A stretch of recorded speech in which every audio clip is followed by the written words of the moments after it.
So ever since Arirang dropped, I've been hearing the same takes over and over again online. This doesn't feel like BTS anymore. There's too much English now. And crucially, these lyrics are trash. And look, I get it, because the one thing that has always separated BTS from every other K-pop group, even more than their gorgeous faces, their insane dance skills, or their unique collective energy as a group, was their lyrics. So when people have been questioning if BTS are starting to lose their lyrical edge, it's made me want to ask a question I have been thinking about for years. Can we, and should we, call BTS poets? Because hey, I'm Priyanka, your queer nerdy brown bestie and army, and most importantly, a spoken word poet who has been writing and performing poetry for almost a decade. So I think, this is a conversation that I feel very qualified to bring to the table and to have. And so we need to start with the label of poetry itself and how exactly that became attributed to the group. And if you're an army, you know exactly what I'm about to say. This obviously stems from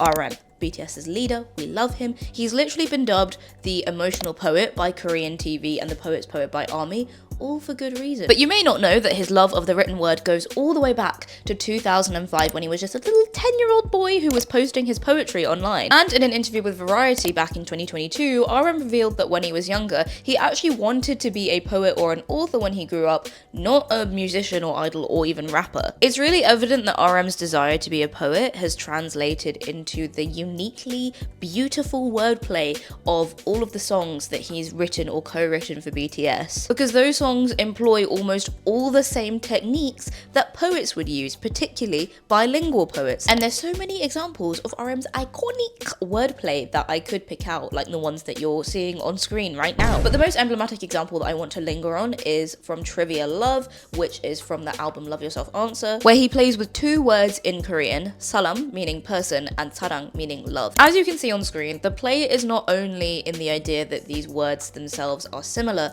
but also literally in how they look and the shapes of the words. And the idea is that if you erode those harsh lines of a person, they will then go into love and they become a smooth, rounded person, which is then also referenced further in the lyrics of Love itself, which is just amazing. And the reason why I'm pointing this out as the most emblematic example is because this wordplay works on two levels. The first one is in the lyrics, as we've touched on. You can hear that salam and sarang are similar words, but also it's really obvious that RM is thinking about how this works on the page. He's using a poet's mindset here. But we also know that RM is only able to achieve this unique style of wordplay because he's a poet as well as a rapper. In that same Variety interview from 2022, RM was asked about whether his broad skill set of being a dancer, a rapper, a lyricist, an idol had shifted more towards one or the other, or if he felt more drawn to one or the other, and he said, "My conclusion was that I always wanted to be a writer, an author, or a poet when I was really young, like 10 or 12. But as I met Nas, and as I got to know Nas and Eminem,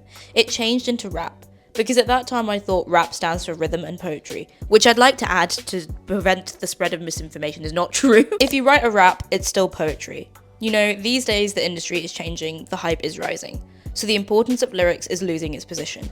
But still, I just want to claim and make a statement about the importance of lyrics. You should be a lyricist, you should be a poet. And it is crucially this very influence of rap on BTS that has allowed them to move more from just a song/lyric territory into a more poetry-like territory. In this great video that I think everyone should watch, and I'll link down below, Is Hip Hop Poetry, the YouTuber Advocate for Words explains that when we ask that very question, is hip hop poetry, what we're actually asking is rap a form of poetry? And without getting too much into the specifics, the answer is yes, which I definitely agree with. And they also make another differentiation that I think is worth lingering on, which is they say hip hop is the culture and rap is the art form. Therefore, what we can say is the reason that BTS's raps and lyrics are considered poetry is because they also have a deep and appreciative understanding of hip hop as a culture and rap as an art form in its own right. Also, I'm not here to do a deep dive on whether or not BTS are culturally appropriating hip-hop. That is a completely separate video, and I do not have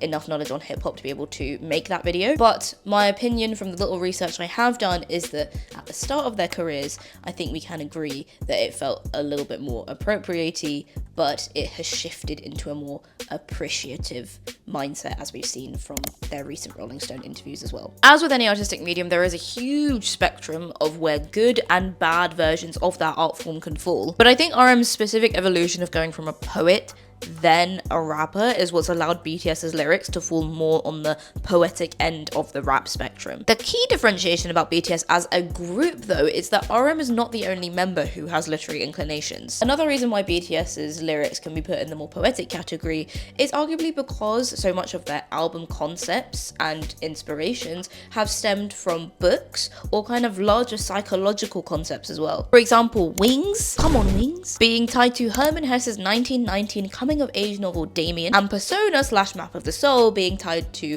Carl Jung's Map of the Soul, which is by Jungian analyst Dr. Murray Stein. Often this is yet another inclination that is attributed to RM and his taste in books and his wide reading palette. However, firstly, literally almost every member of BTS is well read, and secondly, we are forgetting that J-Hope's dad was a literature teacher, and this influence has undoubtedly impacted the group's lyrics. And the best example of this is the banger that is Dionysus, where J-Hope was a key producer of that song. And if you are unaware, the whole song of Dionysus stems from the story of Dionysus from Greek mythology. And it's very interesting because the story of Dionysus is that he was essentially born twice, because he was born again out of Zeus's thigh, because Zeus kept him there to protect him. And if you dig deep into the lyrics, there's so many references to this and sort of second births, which is very interesting because on the surface, you're just like, oh, this is just a song about drinking.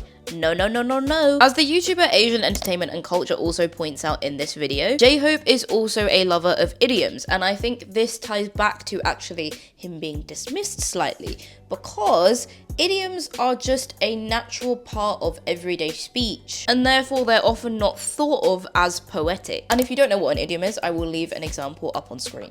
Next is Sugar's influence, which as a Sugar bias girly, I could do a whole separate video about this. Okay, so you best believe you should be grateful that I'm condensing it. But if I did have to boil his impact on BTS's lyrics down to a few core elements, they would be his repeated refrains and his truly raw emotional vulnerability. In their Medium article, How Sugar Narrates a Journey of Growth with Only One Lyric, Shreya Jopora makes a really great point. They really astutely point out how big house, big cars, big rings is a refrain that Sugar has used across BTS's discography to chart his own growth as a person and also as a member of BTS. Starting with No Dream in 2013, I want a big house, big cars and big rings, but actually I don't have any big dreams. Moving into Home, big house, big cars and big rings that I dreamed about. Though I have everything I ever wanted, I feel like something is missing now. And finally Shadow in 2020, the life you choose you achieved with no regrets. On top of that, you have a big house, big car and big rings, everything you ever wanted. And it's crazy because I myself am a narrative poet. Right? That's how I would describe myself. I tell stories on stage. And it's crazy because I've been taught how to use this exact technique in so many workshops, and it's something that I am still trying to figure out how to do. And I feel like there's almost no way that you can't see that and be like, that's something a narrative poet would do. That is a storyteller right there. And whilst the vocal line don't get enough credit for their songwriting, aside from Jimin recently with They Don't Know About Us, we do need to give credit where credit is due. Jungkook was heavily involved in writing and producing Magic Shop, which is one of BTS's strongest songs conceptually, because it was inspired by the memoir Into the Magic Shop by Dr. James R. Doty, in which the magic shop is a place where a young boy learns psychological tricks for how to manage trauma, essentially, by like swapping his anxiety for positivity. And BTS used this as a metaphor for themselves. Like, they are the magic shop and ARMY can come to them with their anxieties and they will give them positivity. And even though the rest of the vocal line's songwriting abilities may not border extensively into the poetry territory, almost all of their solo work proves that they are songwriters and deep lyricists at heart. Like Jin's beautiful track Moon, that uses the metaphor of the moon and the stars to describe Jin's relationship with Army, and V's endless stream of like softer solo songs that truly show his depth as well, like Winter Bear and Friends. If there's one thing we've learned from all of their solo eras though, it's that every member of BTS has their own unique strengths when it comes to songwriting, and they all place a huge amount of value on being able to communicate their unique point of views and brands through their lyrics. Maybe some of them are a little too much though. Looking at you, Jungkook. And ultimately, it is this blend of all 7 of their unique point of views combined with the intentionality behind their songwriting that has given them this label of poetry. Now we know why people are calling them poets, okay? But here's the thing. Do we actually know what the word poetry means?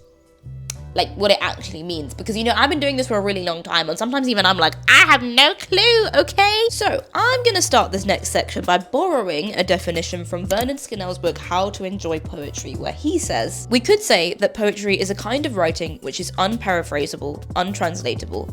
Its primary purpose is not to communicate information, but to induce in the reader or listener feelings as close as possible to those which have moved the poet to write. Its purpose is not to inform, but to inflame.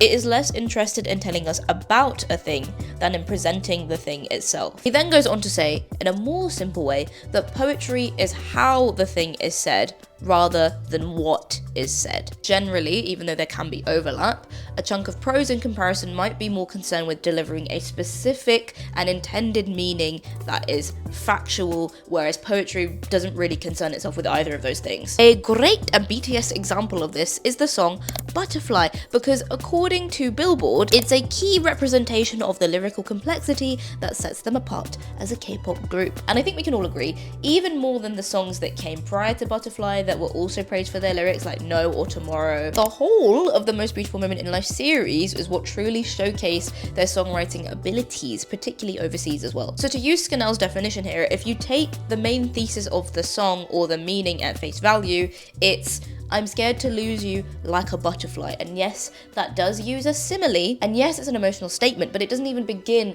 to scratch the surface of the feeling the song gives you. Dailisi expands on this in their article, The Genius Lyricism of BTS, where they say, the whole song is in a constant state of, oh my god, guys, I don't know how to pronounce this word, oneirataxia. Maybe, which is the inability to differentiate between dreams and reality. For example, I still can't believe it, all of this seems like a dream. You're there, but for some reason I can't reach you, stop.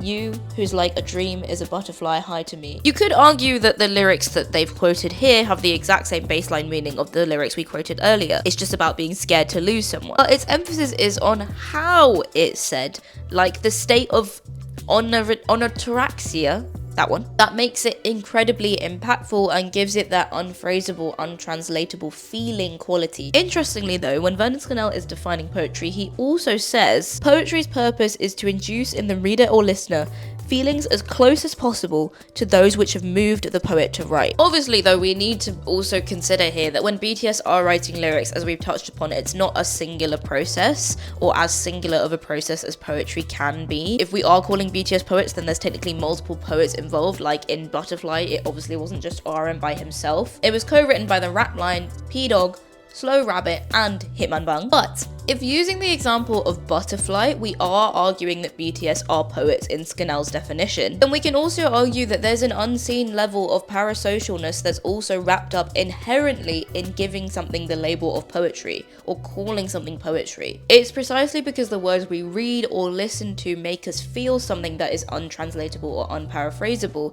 that we then feel the need to dig into it, and we want to analyze it and ask the typical English GCSE question of, what was the poet actually thinking here? For example, to quote a YouTube comment under the video Why Analyze BTS, I got into BTS because their lyrics spoke to me like poetry. They ask questions, offer answers, and invite me to find my own. They make me think in new ways and open my mind to new possibilities.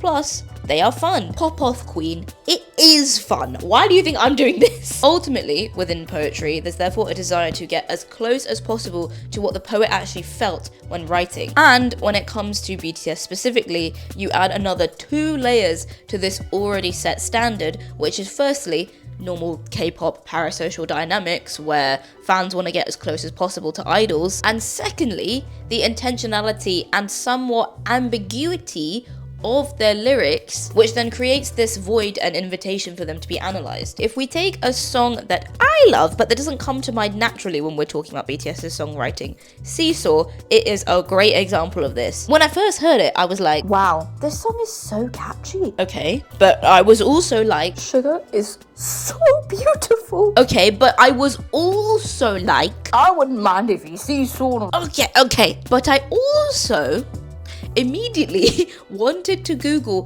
what does seesaw actually mean, because yes, on the surface it's an R&B song about a romantic relationship where two partners are exhausted, neither of them is ready to break up and take the next step, but they're stuck in this up and down situationship. However, almost instinctively as an ARMY, for all of the reasons we've covered, I felt like I had been trained to not take any of their songs at face value alone. And if you're a fellow ARMY, you'll know that it wasn't until 5 years after Seesaw's release in 2023 that we found out the quote-unquote real meaning that Sugar meant when he was writing it. The breakup wasn't actually hypothetical, it was about Sugar's potential breakup with BTS back in 2018 when they were on the verge of disbanding, which was all discovered by ARMYs connecting Yoongi's confessionals in the Beyond the Star documentary series with a close translation and reading of the lyrics. And so, with all of that being said, if we are saying that BTS are poets, their poetics, or driving principles behind their writing are 1. Universal themes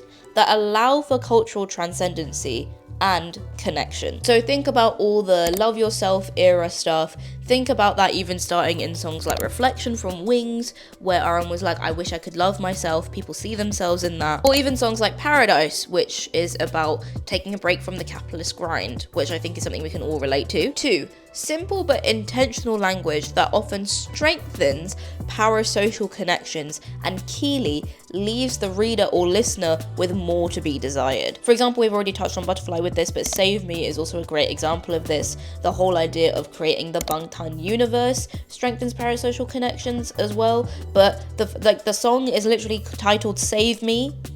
I don't think it gets more parasocial than that. They're literally asking you to engage. Or songs like Microcosmos, you know, you got me, I got you. And again, that simple language ties back to a concept that you want to go in and interpret. How many people have done close readings of Microcosmos? 3. It comes from personal experiences which are perceived to be their most authentic selves. And we've touched on this with Seesaw, but even songs like Disease coming from their own unique experiences of the pandemic. And this obviously also goes way back to the start as well, with songs like No More Dream coming directly from RM and Sugar's anxieties about their own futures and not having direction. 4. Intertextual or intercultural references, which tie them to bigger than life concepts or artists often that they're inspired by, but still keeps them firmly grounded in Korean culture. No is a great example of this, obviously being inspired by hip hop, but also it being firmly rooted in rebelling almost against the Korean school system. Everybody say no. And Spring Day is also the most poignant example of this, being tied back to the specific disaster of those children in Korea on the ferry, but then also using the metaphor of the changing seasons to tie to grief and loss and love. And 5, finally and crucially, as a differentiator, a level of self-awareness about their position in the industry, which doesn't happen very often and most K-pop idols are not allowed to do. For example, Pied Piper, BTS being aware that they are a toxic fantasy for a lot of people and being aware of those parasocial dynamics. And even a very underrated song which I love, Respect, asking what even is the concept of respect and do we deserve it? Now, even though we've established what poetry means within the context of BTS's songwriting, there's one key differentiator between lyrics and poetry that we have not touched upon yet, and that is lyrics are written specifically to be performed. Of course, as a spoken word poet myself, I will add a big fat caveat and be like, yes, you can and you should perform poetry, but there's 2 key differences here.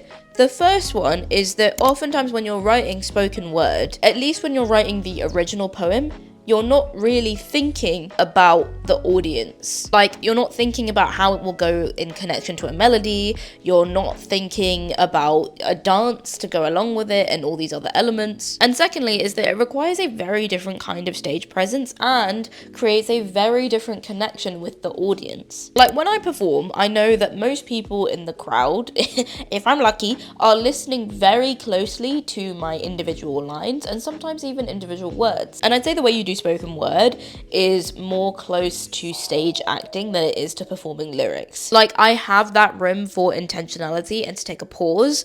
Like, oftentimes when I'm on stage and I want to emphasize a particular line or word, I will leave a pause before I move on to the next one, or I might look at someone in the audience and be like, also, yes, it is very fun to do, and it does make people uncomfortable, but people still have a really good time, so follow me on Instagram if you don't want to miss my next performance. All of this is to say that lyrics are more immediately absorbed than poetry. They're not usually given the same level of scrutiny or analysis, but as we've touched upon, BTS are the exception to that. And especially in the K-pop industry, as RM touched on in his Variety interview, lyrics are also being given less and less importance. I mean, we have this now. As Writing Better Lyrics author Pat Pattinson put in this Writer's Digest article, poets can depend on the readers being able to stop and go back, even to look up words while reading the poem. A lyricist can't. And when discussing the difference between lyrics and poetry, he says, the vast majority of poems, whether fixed form, blank verse, or free verse, are linear journeys, moving from idea to idea, line to line until the end. Lyrics depend heavily on the repeated content, usually refrains or choruses. The development of ideas must take account of the repeated sections and, in the ideal case, transform or deepen the meaning of that same content each time we hear it. And I think this precise definition is the reason why Arirang fell so flat for so many people. When it comes to Arirang's lyrics, a lot of the repetitive choruses were actually the part on Reddit and Threads and Twitter that were getting the most hate, particularly hooligans and fires and normals, and the repetition of these Englishisms have pronounced the album's main criticism, which is its supposed lack of authenticity. And for the Englishisms in question, a lot of people have also cited Jin's like Britney Baby Hit Me One More Time, or JK's Why This Bassline Slapping So Rude, Drop It Low and Chopped and Screwed, also especially citing that Chopped and Screwed is a hip-hop reference to sampling and remixing a track and something that feels slightly bordering on appropriation. And a lot of people have argued that these types of lines feel out of place and forced. And ultimately, as we've discussed, if BTS lyrics are poetry, then fans also hold the expectation that BTS will write under the specific set of poetics that we outlined. But a lot of fans viewed the Arirang tracks as a departure from their poetics. A Reddit commenter put it best when they said, these Englishisms are out of place in Arirang. Any great BTS rap song like Mic Drop, The Cyphers, they have one or two Englishisms sprinkled throughout, one repeated grunt sound or one repeat screw. But here, these lyrics fill the songs. You can obviously see the very American producer influence here. And I think overall, this line from this Instagram reel that also talks about the promotion video and the erasure of kind of black and brown bodies when discussing Harvard University summarizes this all best, where they say the intention and the impact are two different things. The intention may have been to create a conceptually strong album that honored Korean heritage and was deeply rooted with Arirang at its core as an anti-colonial patriotic song, which was also tied to the diasporic identities of these 7 Korean students who went to Howard University in the 1800s and created the first recording of Arirang, and also somehow still have a strong global appeal to specifically Western audiences that was all rooted in BTS's signature writing style and specifically their trademark authentic lyrics. However, the impact of that album was that there was a disconnect between the intention and the reception, aka all of these mixed feelings from a lot of armies about the album. Now, with all of that being said, I want to talk about why Arirang is still poetry and what we get wrong about poetry. My argument is that Arirang is still poetry for two reasons. Firstly, we need to acknowledge that the idea of calling something poetry puts it on a pedestal and gives it that idea that somehow it's completely removed from everyday language and it has this sense of beauty and wonder and awe. And while sometimes that can be true, in How to Enjoy Poetry, Vernon Scannell discusses this, and he says that this idea that poetry is somehow detached from everyday language and that poets are like removed from everyday society and are sitting in an ivory tower to write these great poems is an idea that came from the Romantics. And he explained that whilst so many of those writers did write about love and loving in particular in a very like lofty way, and particularly in an idealized way, there were also tons of poets who wrote about love, but they also wrote about the everyday imperfections of their lover and the ordinary feelings that came along with love that you don't often talk about, which might be stuff like jealousy or anger or frustration or rejection or despair and all these things. He explains, the poet, as Wordsworth said, is a man speaking to me. And poetry has its roots firmly planted in the soil of common human experience and common speech. There is an impulsive towards poetry at the heart of ordinary language, an instinctive tendency to make images, so we are often responding to a kind of poetry when we are not conscious of doing so. People's fondness of puns, to hear them or make them, reveals an elementary need for poetry.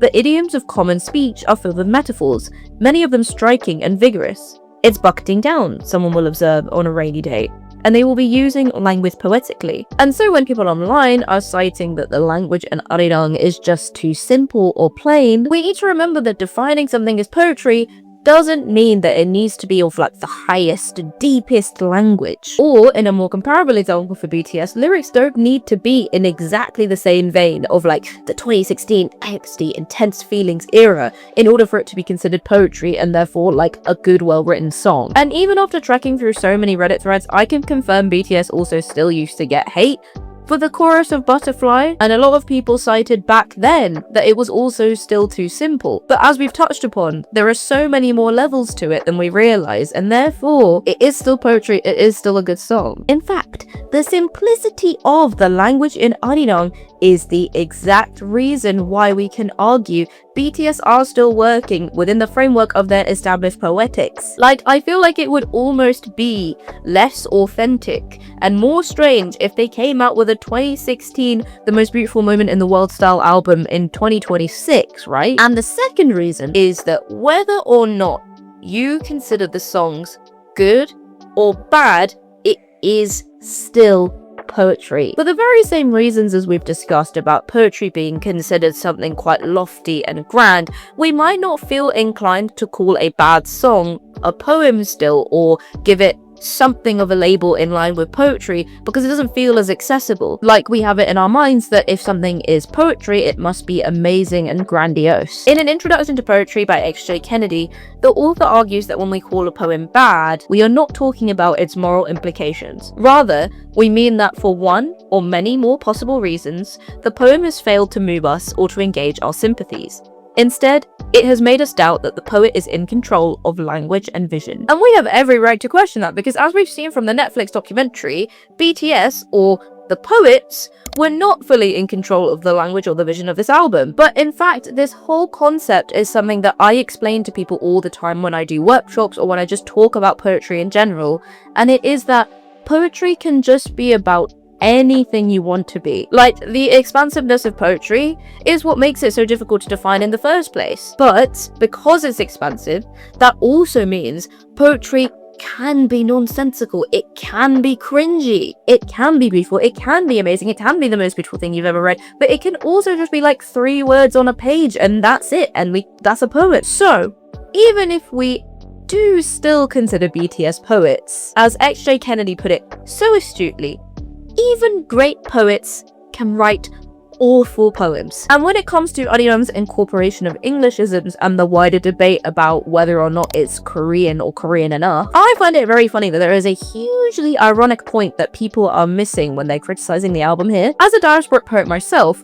and also as someone whose family comes from a country that was famously colonized, Arirang and the debate around the album is truly emblematic to me of diasporic identity, of trying to toe that line that so many immigrant kids always toe, which is trying to keep your own culture and your own heritage and ancestry close to your heart, but then also towing this like newfound love that you might have gained of Western culture. Arirang as a song in of itself is also a tool of communication, and as this creator on Instagram put in this reel, Arirang was the way that Korean people communicated to each other without actually saying anything. And without conflating this too much or diluting the legacy and intense cultural importance and history of Arirang as a song, maybe there is something in this album about communication more broadly that we're missing when we're having these conversations. Like maybe it is just as simple as BTS are getting older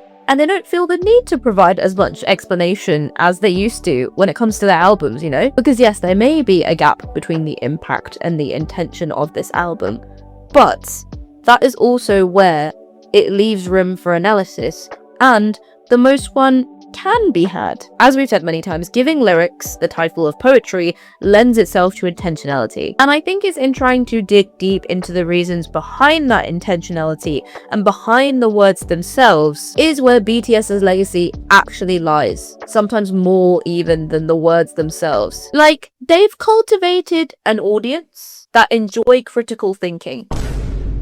Do you know how difficult that is to do in 2026? With K-pop? As Emily Jung Min Yoon put in her poetry book, A Cruelty Special to Our Species, in the realm of poetry, one can transcend the sense of belonging confined by temporal and geographical lines. And that is exactly what BTS have done in Arirang, in Love Yourself, in Wings, in Dark and Wild, and across all of their albums. Therefore, in my eyes, they will always be considered poets. They might not write the most amazing poems all the time, but that title is well deserved. If you like this video, I can absolutely guarantee you will want to watch this one where I gave every BTS album a literary twin, aka I matched each album to a book based on the themes of that album. It's a 10 out of 10 vid. Or you might like my Brown Girl Tea with Pre series where I break down nerdy cultural stuff from a brown girl perspective. And as always, I hope you're having a lovely day, living your best nerdy and authentic life, and I will see you over there in the next video. Bye! Also, if you made it this far into the video and you A, haven't subscribed, and B, haven't commented on my hair, I don't know what you're doing. Alright, peace.